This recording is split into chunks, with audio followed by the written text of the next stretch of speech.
Oke, saya akan mempresentasikan beberapa materi. Oke, materi pertama. Konsep dasar tipologi sosial.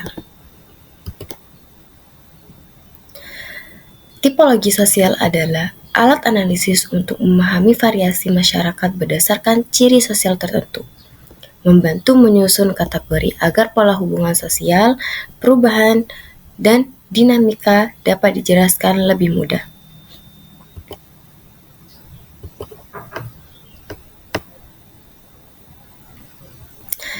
Tipologi dalam sosiologi klasik. Ferdinand Tones, Geminshev, dan Gisselsev. Emil Durkheim, solidaritas mekanik dan solidaritas organik.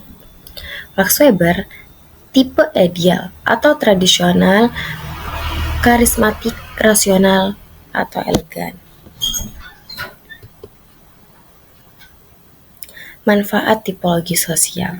Menyederhanakan realitas sosial. 2. Sebagai alat analisis. 3. Memudahkan perbandingan. Kesimpulan. Tipologi sosial adalah peta konseptual dalam sosiologi, berguna untuk memahami, membandingkan, dan menjelaskan keragaman masyarakat serta arah perubahan sosial. Oke, materi kedua, teori klasik tentang tipologi dari Auguste Comte, Emil Durkheim, dan Ferdinand Tones. Auguste Comte, evaluasi cara berpikir masyarakat. 1. Tahap teologis. Masyarakat menjelaskan segala sesuatu dengan kekuatan ilahi atau roh. Contoh, letusan gunung berapi dianggap sebagai kemarahan dewa gunung, sehingga masyarakat memberikan sesajen untuk menenangkannya. 2. Tahap metafisis. Penjelasan beralih ke konsep abstrak dan filosofis, seperti takdir atau alam. Contoh, wabah penyakit tidak lagi dilihat sebagai kutukan dewa, melainkan sebagai bagian dari takdir alamiah yang harus dihadapi manusia. 3. Tahap positif atau ilmiah. Pengetahuan didasarkan pada bukti, observasi, dan metode ilmiah. Contoh, letusan gunung berapi dijelaskan secara ilmiah melalui pergerakan lempeng teknologi dan tekanan magma di dalam bumi yang bisa dipelajari dan diprediksi. Emil Durkheim, solidaritas mekanis vs organis.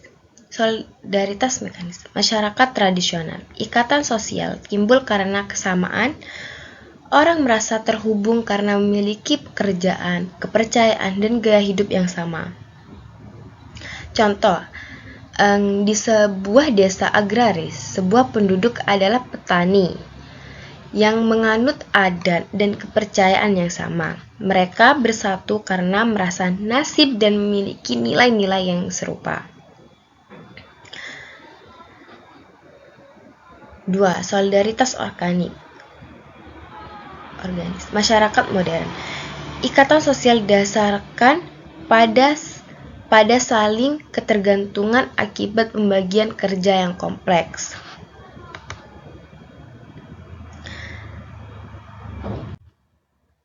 Ferdinand Tones, Geminshev vs Gisselsev. Geminshev, paguyuban. Hubungan sosial bersifat personal, emosional, dan akrab. Didasari oleh ikatan kekeluargaan, persahabatan, dan tradisi.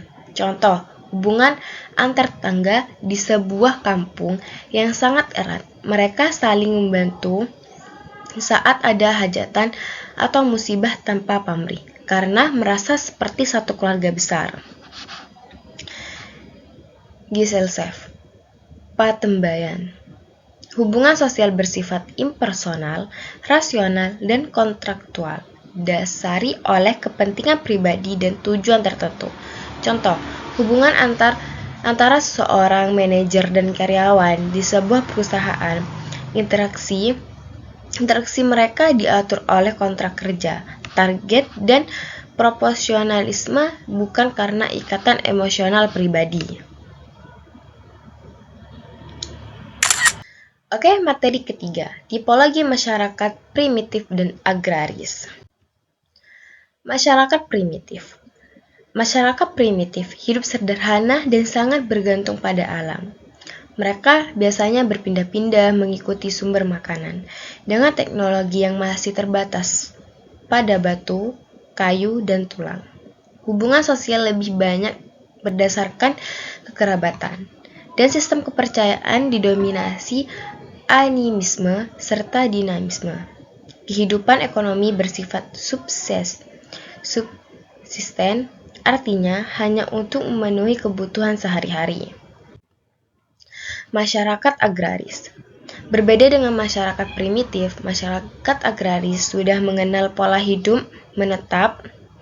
Mereka mengandalkan pertanian dan peternakan sebagai sumber utama kehidupan. Teknologi yang digunakan lebih maju seperti bajak, irigasi, dan perkakas besi. Struktur sosial mulai terbagi lebih kompleks antara pemilik tanah dan penggarap. Sistem kepercayaan juga berkembang dengan adanya ritual pertanian yang teratur. Ini adalah perbedaan primitif dan agraris. Oke, materi selanjutnya, tipologi masyarakat tradisional dan modern.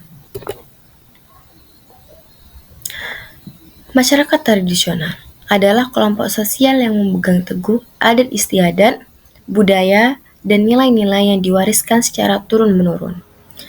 Dengan pilar utama pada ikatan kekeluargaan dan kebersamaan, mereka sangat menjunjung tinggi kestabilan dan kesinambungan, sehingga perubahan sosial dalam komunitas ini cenderung berjalan lambat.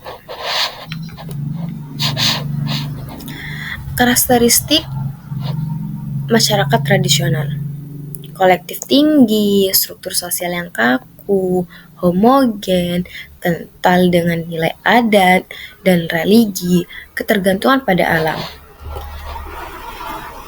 Contoh masyarakat tradisional: masyarakat suku Baduy Dalam di Banten. Mereka hidup dalam isolasi dari dunia modern, teguh memegang adat pikukuh dan menolak penggunaan teknologi. Masyarakat modern. Masyarakat modern terbentuk dari tuntutan efisiensi era industri dan urbanisasi karena sangat mengutamakan kemajuan. Kita menetapkan mesin dan teknologi sebagai pusat kehidupan. Konsekuensinya, rutinitas harian hingga cara kita berintegrasi sosial pun berubah, di mana gadget dan media kini sering menjadi perantara utama. Karakteristik: individualisme dan kepentingan pribadi, struktur sosial terbuka, heterogen dan spesialis tinggi, rasional dan sekuler. Yang terakhir, rasional dan sekuler. Contoh, masyarakat perkotaan metropolis. Kota-kota besar seperti Jakarta, Surabaya, atau Bandung adalah pusat dari kehidupan modern di Indonesia. Dengan ciri-ciri lanjut, kehidupan yang cepat, keragaman populasi, dan sektor industri serta jasa yang dominan.